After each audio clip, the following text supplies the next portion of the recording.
What if the story that you've been telling yourself might not be the storyline that your creator actually designed and created you to live? Because the reality of the stories that we play over and over again in our mind, the stories that we believe to be true, those are the stories that become the reality of our life. Those are the stories that we live into, which is why it's so important that we take time to reflect and make sure that those stories are actually God stories for our life and stories that are true and that are in alignment with how we have been designed and created and purposed to co-labor and bringing forth beauty and goodness in the world that our Creator intended from the start. We're quickly moving into the season of autumn, which is one of my favorite.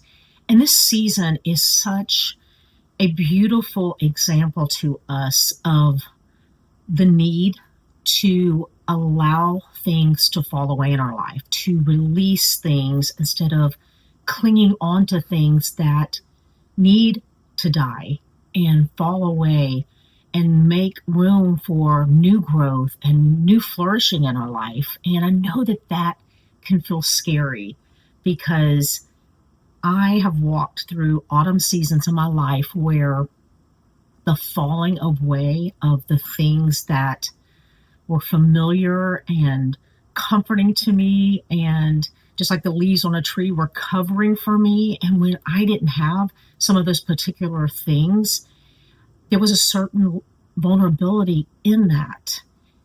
But in that, not having what was familiar in the things that I typically found comfort in, I found transformation. I found awakening, and I discovered that part of the process of allowing things to fall away and the letting go was needed to open up and create space for the new growth and the new flourishing. But sometimes on our own, it is hard to let go of the things because not all of the things are bad in our life or don't bring us joy, but yet we're missing out on continued growth when we stay stuck living life the way we've always lived it. And I use the word stuck, and that's something I hear from a lot of you, that you feel stuck and feel like just something's missing.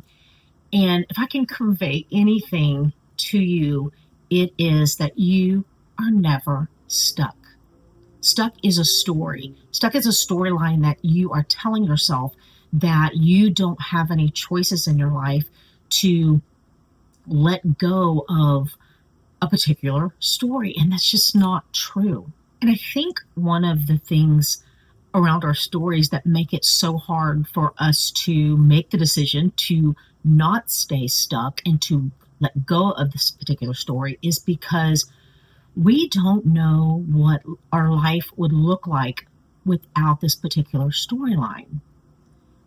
Because our identity and who we are and who people know us as and how we know ourselves is all wrapped up in this particular story of who we are. So I get that. I have walked through that where I'm like, who am I if I'm not this, if I'm not in this role? Who am I if I don't have this title attached to me? And here's the thing.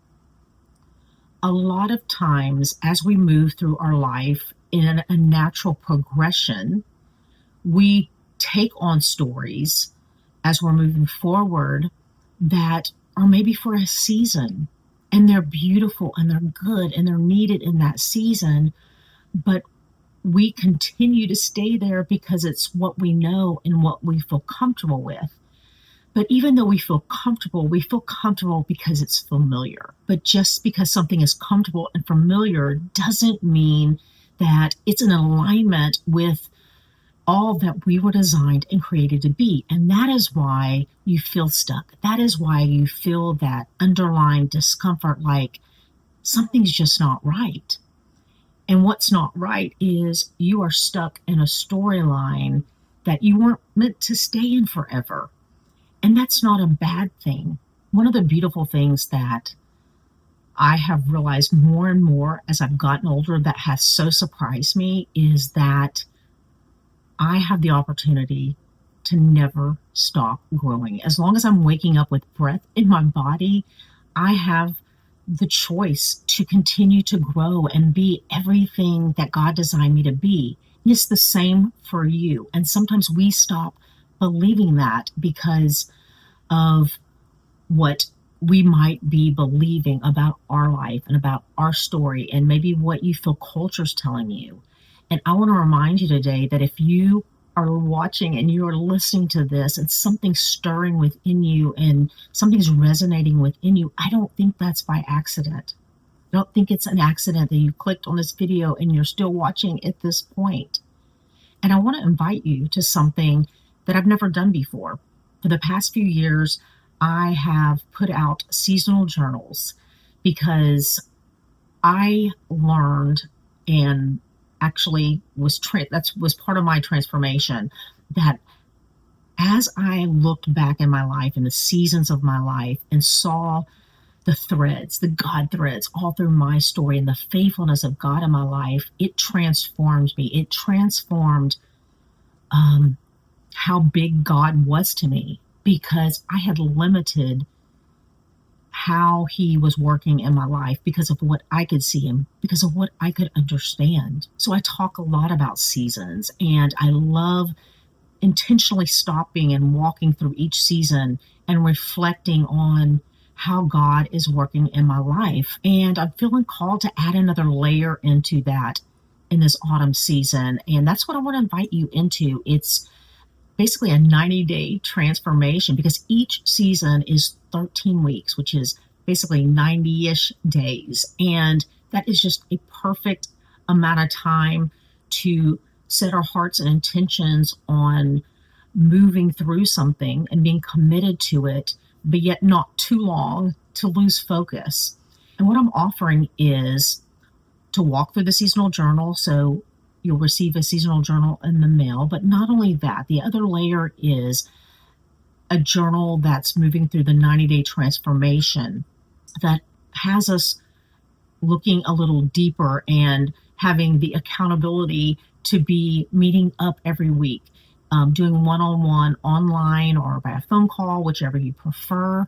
And then I'm actually offering for those that live local to me, and I live in Jacksonville, Florida, if you would prefer to meet one-on-one at a coffee shop or wherever, then that is an option. But, we can take in the information for change. And I have done that at times in my life, thinking if I just acquire the information, then my life will change. And information's good, and information is abounding. So it's not about us just acquiring information, but it's us implementing the information and the truth that we do learn. And that is what I want to walk alongside you in, that as you intentionally in the season take the time to get still and connect with your creator and open up your heart and your eyes to see where God is at work in your life, how he's been at work in your life all throughout every season of your life, it changes you. It changes you when you can see God has been faithful to you. In the times where you felt like God was silent and you didn't know which way to turn, you'll see these threads where he opened doors for you, where he was giving you guidance and revealing truth to you. And there's these little threads. And if you're saying, I don't have those things, I don't see those things, that is what I feel like I can help walk alongside you in, because I wasn't seeing those things either.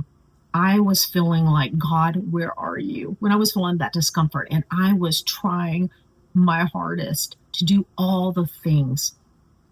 And it wasn't until I started connecting with God in a different way, which was getting still in a different way, with getting rid of the distractions that were the ways that I was connecting to God in, which weren't and aren't bad in themselves. But when it's keeping me from growing in my relationship with God and it's more of a distraction, that's what I was missing.